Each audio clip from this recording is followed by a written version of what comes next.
এই বাংলাদেশ হতে হবে এডুকেশনাল হাব।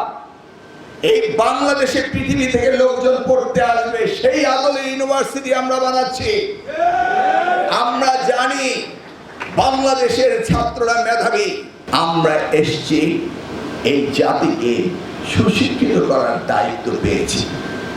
যে যত ট্রোলিং করেন না কেন, যে যত অপবাদই করেন না কেন, আমাদের সঠিক দায়িত্ব থেকে আপনারা বিচ্যুত করতে পারবেন না।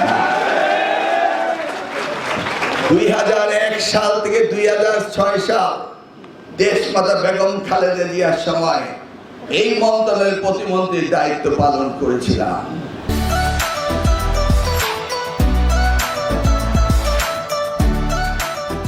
আর আজকে তারই জ্যেষ্ঠ সন্তান জনাব তারেক রহমানের আন্ডারে আমি দায়িত্ব পালন করছি।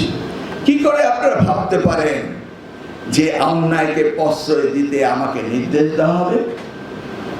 নিশ্চয়ই না। আপনারা আপনাদের অবস্থানে কঠিন থাকুন, লেখাপড়া আমাদের করতেই হবে এবং তার মান উন্নয়ন আমাদের করতেই হবে। তা ভাবনাকে বাদ দিয়ে উচ্ছৃঙ্খল কথা বলে সমাজকে উস্কানি দিতে চায়, এতে আমাদের এই তরুণ প্রজন্ম তাকে ব্যর্থ করে দেবে।